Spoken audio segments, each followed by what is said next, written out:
That's what you like to see. A nice stuck largemouth bass, just like that. Hey there, thanks for clicking on the video. My name is Ramon, and in this video, I'm gonna show you a fast way to catch fish. So it's fall time, the leaves are changing, the wind's blowing, the fish are feeding, they're aggressive, they're getting ready for the winter time. So right now is the time to be out there catching fish. Now you might not have that much time to catch fish like me.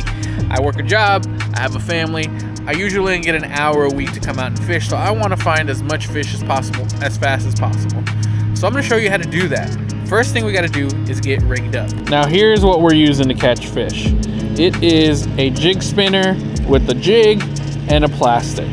Specifically everything from mule fishing, the Bronco Blade, the Mule Jig, and the Mule Minnow.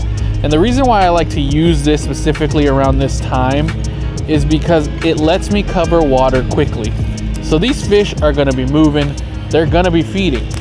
So what I like to do is just cast it and run with it. And I'll just reel it in at a steady pace to start and see if I could trigger a fish somewhere. I'll start up shallow and I'll start moving back. The other reason why I like this rig is because it's got a little bit more weight than your standard mule jig on its own. The jig spinner, the Bronco Blade, gives it a little bit more size and allows it easier to cast in the fall time when the wind's blowing like it is today. Oh, I just got hit. Got the first hit. There was a bass too, I saw it. I saw him in the water take a little swipe at it at the last minute.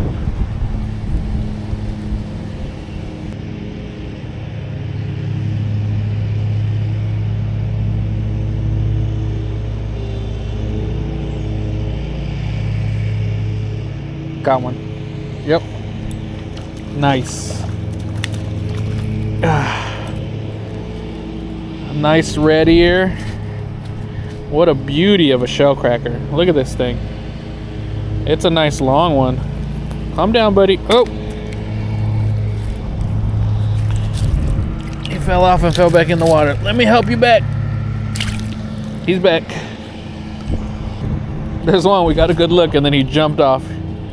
He did the old skedaddle.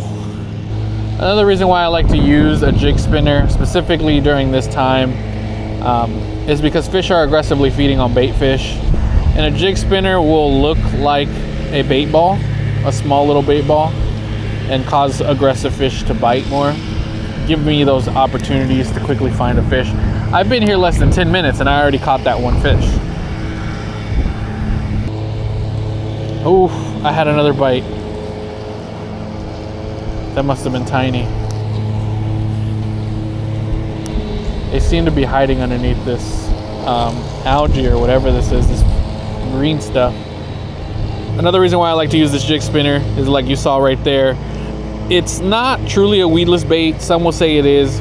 It will still get hung up, but it's weedless enough that as I run it through all this leaves and debris and stuff like that, and even over logs and branches, I'm confident I have a decent chance of getting it back. Let's see if we can get one more out of here before we decide to make a move. Oh, got one. That feels like a bass. Oh gosh, he's fighting. He's a good fighter. He's jumping too. Yep, largemouth bass this time. Got him good too. Stuck him. Stuck him right there. That's what you like to see. A nice stuck largemouth bass, just like that. You cannot get it better. There we go. Got him nice and unstuck. Little quarter pounder. We're gonna put him back. So I just launched fishlabs.shop where you can buy some stickers that I designed. They are a limited run. There are 4 up there right now. If you want to support the channel, or if you just want some cool stickers that you can put on your tackle box, your kayak, your car, wherever you want, go ahead and check it out. They are durable, they are vinyl, they are awesome. Go ahead, check it out. Links in the description. Fishlabs.shop. You can check it out. Really appreciate it. Now I know someone's gonna ask, can I use any jig spinner? Because Eagle Claw makes some very affordable ones. There are other brands that make jig spinners, and technically, yeah, you can. The only thing I will say is, and I've tested out a lot of jig spinners, The Bronco Blade is probably the easiest to make run. So it doesn't matter the jig size. Like, this is a 1/64 ounce jig, and all I'm doing is barely, look how slowly I'm reeling my reel. And it's already spinning. I can feel the vibrations. You might even be able to see it in the tip of my rod, but it is vibrating, and it is a slow reel. All I've been doing lately to catch these fish is just reeling it in, maybe pause it every now and again or slow it down. But all I'm doing is like a nice steady retrieve. Might pause it and let it sink and flutter down a little bit. But there's no real like rhyme or reason. Whoa, that's a big turtle. I don't want it to eat that. That thing is huge. I do not want to lose my lure to that. The turtles in here are a menace. When I tell you they are a menace, I have lost so many lures to the turtles around here. You can see that thing. That thing is so big. Like I said, the beauty of this is like you can just cast and reel. And if you don't get a bite after a few casts, just keep it moving. Either the fish aren't there or the fish don't want it. But there's no need to waste your time in one spot.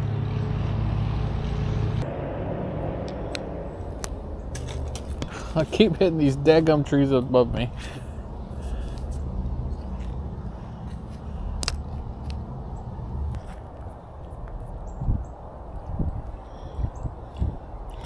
One little thing, if you get like a pine needle on it, just reel it in. It's not gonna swim right, it's not gonna spin right. It's best just to reel it all the way in and cast it again. Just like with any other lure, the presentation is somewhat important. So you got to make sure that you are being mindful if your lure has grass on it or pine needles or something like that on it that could be impacting its action.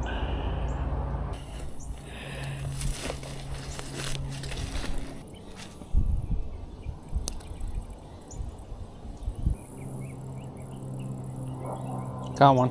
There we go. Nice largie. Another nice little largie. Skinny guy. Skinny guy, but good looking. Good looking. Gonna give it a nice little toss back. Boom. In terms of color profile, for my water, there's a lot of pine needles, and it's always usually tained like this. It's always usually stained. For my water, the color that I like to use in terms of like a jig spinner is gold, mainly because the water is usually stained like this sweet tea color that you see in front of us. It's not exactly clear, but it's clear enough for the fish. I just feel like the gold stands out a little bit better, especially if it gets overcast, like it has been on and off today. So a gold blade is usually good to go. You can use a silver. I've used silver.